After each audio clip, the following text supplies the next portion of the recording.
alaala na dala ng daigdig.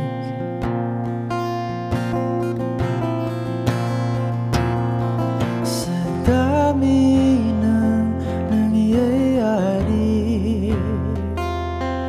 saan ba ako lalapit kundi sa'yo lang ako kakapit.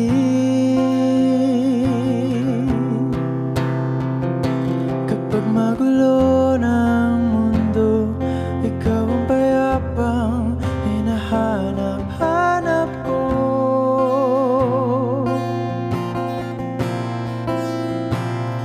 Tumakbo ka rin patungo sa'kin kapag bumibigat na ang iyong dibdib.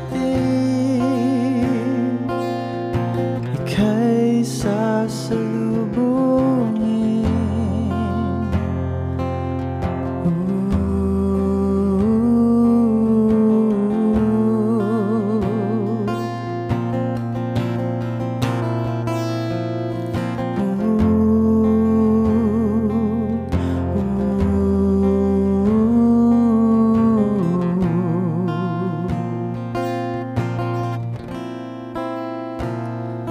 Sa isang sulyap mo lang, tila ako'y hagkan mo na, at ang mundo'y gumagaan.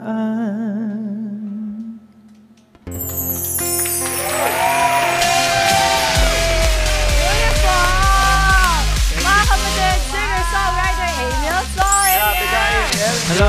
Good morning. Good morning, kapatid. Good morning, kapatid. Emil, I've never seen our studio here upstairs so packed like this. Jam-packed, ha? Grabe! Ang dami ng mga sir. Emil, first of all, congratulations. Thank you so much, Dahil umabot na sa 55 million streams. How does it feel na pumatok itong single mo? Sobrang unexpected niya kasi previously sa lahat ng mga release ko before, never naman akong makaabot sa mga charts. So para magkaroon ng ganitong sobrang patok na kanta, sobrang laking bagay talaga niya para sa akin. In-expect mo ba yon? Kasi nakita ko yung post mo, Dips, Jel, sobrang tuwan-tuwa siya na nag-number 1 ito sa bawat sandali. Na parang ang bilis lang, tapos nagulat ka, nag-number 1 sa Spotify sa Philippines, yung sa bawat sandali. Did you expect all of that coming? Hindi. Actually, hindi talaga kasi, yun nga tulad ng sabi ko, never ako nag-charts. So, para mag-number 1 yung song. Hindi talaga, never in my wildest dreams na, hindi ko nga siya pinangarap kasi sobrang layo niya para sa akin. Tapos, na nangyari Hindi siya. na siya malayo Yes. ngayon. Ayun, oo. And everybody's so excited dahil I'm sure hindi dito titigil ang journey mo. It's just the Sana po. beginning. Yes. Tell us more about sa bawat sandali first. Paano mo ba ito sinulat? Para kanino ba to? Based on experience ba yan? Oo. Kasi kapag nakikinig ako ng mga kanta, sobrang gustong-gusto ko yung mga kanta about yearning. Yung type of love that comes after yung kilig. Yung tipong siya na yung pahinga mo. Hindi ka na masyadong kinakabahan pag kasama mo siya. Anong sasabihin ko? Anong susuotin ko? Ganyan.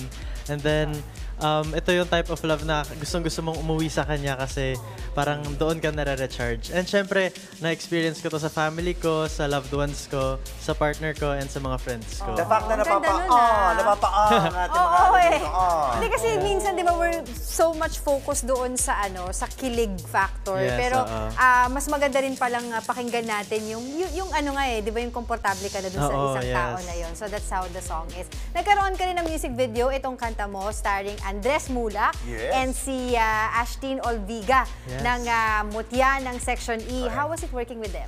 sobrang fun nilang kasama kasi kahit medyo nasa starstruck kasi ako sa kanila nung una ko silang na-meet. Pero sobrang comfortable ko sa kanila kasi parang hindi nila pinaramdam talaga sa akin na magkalayo kami. Parang friends talaga kami. So, minsan hanggang ngayon nagchat-chat pa rin kami ng congrats sa isa't isa kapag may mga achievements. So, sobrang saya kasi hindi lang music video na buo, pero may friendship din na nabuo talaga. Emil, I'm so curious. Ilang taon ka na ba? 26. Diyos ko, 1999. napakabata. 1999, Mami Dibs. At Yes. eto ka, graduate yan sa UP UP. Diliman. Anong BS Science and diba? Math ba? BS Math, yes. BS Opo. Math. Oo, ang galing, Nag-corporate diba? muna siya bago, Yes, di ba? opo. Stino ka na. Hindi, alam mo, paborito ko laging Ni-research kwento na natin ganyan, yan, yung diba? breaking molds, Yes. Yes. not having you in a box. And kasi ang blessings naman ni Lord ng gift sa atin, it just doesn't come as dito ka lang. Yeah. Ito, napakarami, no, True. na facets. Ito, sabi nila, you like to always conclude daw your songs open-ended, no?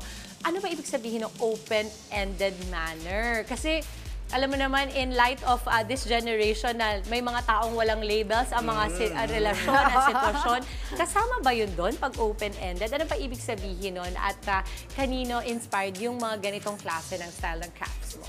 Para sa akin, yung pagiging open-ended niya is sa music, una sa musical sense na hindi nare-resolve yung last chord. So, ibig sabihin, hindi siya bumabalik sa pinakaunang chord niya.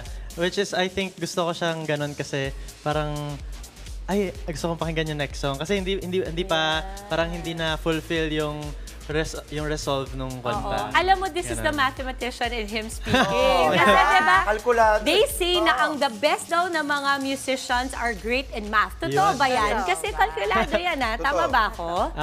Sana. Tsaka alam mo, pag may dimples ganyan, mahuhusay Yan. ka na. Totoo. Tama. Sorry, napasok pa. Parehong-pareho. Hindi sila ko, di ba? Wala. Huwag na natin ipilit. Who is your dream collab? Ngayon, gusto ko talaga ma-dream collab ko si Earl Agustin, which is sobrang my close friend talaga sa music industry. How about the medyo mas matatanda ng konti? Sa medyo tenured na talaga si galing. Janoy. 10 years. Janoy Danao, ang gusto ko Janoy talaga. Danao. Oo. I hear it. I hear the influence. Oy, thank you po. Kasi di ba very storyteller Yes, ang dating opo. nila. Sobra po. Okay, sige. Saan ka pa namin makikita? Ano pang aabangan namin sa'yo? Ayan, meron akong mga gigs na upcoming ngayong April. Una, April 4 sa UP Fair Elements. And sa April 5 sa Beatstroke Music Festival sa SM Taytay. And then April 6, I have a gig with Janoy Danao. We have a back-to-back gig at Just and Pat sa Maginhawa. Then April 10, we have a Suabe Sessions live at Viva Cafe. And April 11, we have the big night at University Week sa NU Fairview. Yun yung mga gigs ko ngayong first half ng April. So busy. Facebook po, Emil Sol. And follow you on Instagram, your Yes. account. Opo, kung nagustuhan niyo yung kanta ko, you can follow me on Instagram at amielsol2 and on Facebook at amielsolmusic. Amiel pala. Ay, Amiel. actually kahit ano po, Hindi, kasi Amiel. meron akong twin, tas pangalan niya Axel. So para matchy-matchy yung pangalan namin. Amiel, Amiel and Axel. Pero okay din sa kanya, Amiel. Flexible Kahit ano na siya. lang daw, okay User-friendly. Oo, user-friendly. Tawagin din natin si Doc Richard. at munti si ka pang Sparky. makalimutan mo yung pangalan niya. Yeah, yung mga kasama natin dito. Tatawagin ko dapat Tito Doc eh. Tito Doc. Amiel, thank you so much ha. Thank you. Magbakot sa dali. Abangan natin ang Emil Sol. Mga kapatid, Dimples Romana po, kumpletuhin ang inyong umaga ng mga kwentong puno ng inspirasyon. Salubungin po ang bawat araw ng may ngiti at pag-asa. Kaya't mag-subscribe na po at mag-follow na sa aming social media pages ng News 5.